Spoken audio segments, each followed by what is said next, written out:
پاکستان میں جو کرائسس شروع ہوا اور یہ جو بحث شروع ہو گئی آئینی اور قانونی، اور وہ بھی خاص طور پہ سپریم کورٹ آف پاکستان کے حوالے سے، تو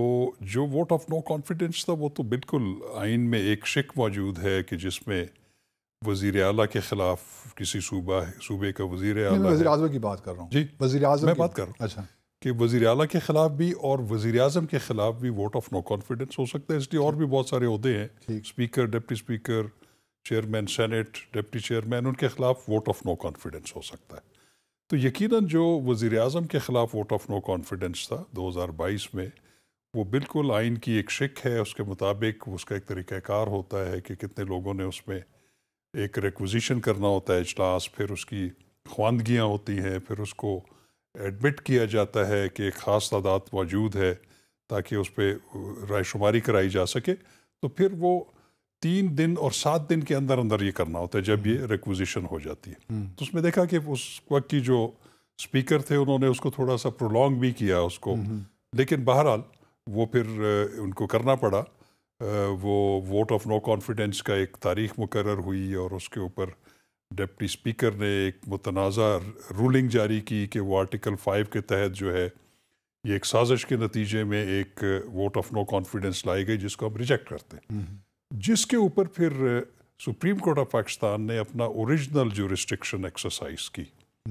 وہ آرٹیکل 184(3) کے تحت وہ آئین نے ان کو تفویض کی ہوئی ہے کہ کوئی بھی سو موٹو والا جو ہے، جس کو سو موٹو بھی کہتے ہیں، اس میں یہ ہے کہ جو بھی ایسا معاملہ جو سپریم کورٹ آف پاکستان کے سامنے آتا ہے جس میں لوگوں کے بنیادی حقوق جو ہے انوالو ہوں اور جس کا مفاد عامہ کے ساتھ، پبلک امپورٹنس کے ساتھ تعلق ہو، تو وہ کسی کی درخواست کے اوپر بھی اور سپریم کورٹ از خود بھی اس کا نوٹس لے سکتی ہے. تو ہمیں علم میں یہ آیا کہ اس کے نتیجے میں ایک سپریم کورٹ کا فل کورٹ اجلاس ہوا تھا، تمام ججز، اور اس میں تمام ججز نے یہ ریکمینڈ کیا تھا کہ اس کے اوپر جو ہے یہ آئینی تقاضا ہے کہ ہم اس پہ ایکشن لیں، اور پھر انہوں نے اس کو سو موٹو ایکشن لیا. پھر آپ نے دیکھا کہ اس کے نتیجے میں جو ہے وہ ووٹ آف نو کانفیڈنس کو دوبارہ جو ہے ٹیبل کیا گیا، جس کے نتیجے میں جو پچھلی حکومت تھی وہ اور وزیر اعظم جو تھے ان کی تنزلی ہوئی. ان کی تنزلی کے بعد تو یہ ہو سکتا تھا کہ ایک نیا لیڈر آف دی ہاؤس جو ہے وہ منتخب کر لیا جاتا، وہ آسانی سے ہو بھی سکتا. وہ تو پھر دوسری سائڈ پہ جو تھے اپوزیشن والے جو ابھی حکومت میں ہیں انہوں نے اپنا منتخب کر لیا. لیکن اس میں ایک عجیب بات یہ ہوئی کہ جو پچھلی حکومت اور ان کے جو اسمبلی کے لوگ تھے انہوں نے فیصلہ کیا کہ وہ اسمبلیوں سے استعفیٰ دے دیں. اس میں چند اراکین جو ہیں انہوں نے اس سے ایگری نہیں کیا، لیکن ایک بہت بڑی تعداد جو ہے وہ اسمبلیوں سے باہر آ گئی، اور اس وقت بھی جو اسمبلیاں ہیں وہ اس پہ الیکشنز ابھی تک نہیں ہوئے. چلیے وہ تو ایک سیاسی بحث ہے، ہم آج قانونی اور آئینی بحث کر رہے ہیں. اچھا یہ بتائیے کہ جب ریکوزیشن ہو جاتی ہے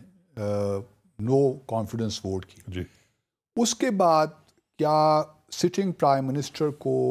یا وہ اسمبلی کو اس وقت ڈیزالو کر کے الیکشنز اناؤنس کر سکتا ہے، پریزیڈنٹ کو بھجوا سکتا ہے جس طرح کہ پچھلے سیٹ اپ میں ہوا؟ نہیں، بالکل بھی نہیں کر سکتا. اچھا، اس کی وجہ یہ ہے کہ یہ تو ایک ان پہ قطعاً عائد ہو جاتی ہے کہ جس وقت ایک ٹیبل ہو جائے vote of no confidence prime minister کے اگینسٹ، پھر اس کا جو اسمبلی تحلیل کرنے کا جو آئینی اختیار ہے صدر کو سفارش کرنے کا وہ سلب ہو جاتا ہے. تو وہ تو یقین نہیں تھا. لیکن آپ نے دیکھا ہوگا کہ جب قاسم سوری کی وہ رولنگ آئی اور اس کے تھوڑی دیر کے بعد ہی انہوں نے پھر جو ہے وزیر اعظم جو تھے سابقہ، انہوں نے پریزیڈنٹ کو ایڈوائز کیا کہ اسمبلی ڈیزالو کر دی جائے، اور پریزیڈنٹ نے بھی فوری طور پہ اسمبلی ڈیزالو کر دی. تو وہ تمام پروسیس جو ہے پھر وہ سپریم کورٹ کی اس ججمنٹ نے ریورس کر دیا. ٹھیک ہے، تو مطلب آئین میں کوئی گنجائش نہیں ہے کہ ایک دفعہ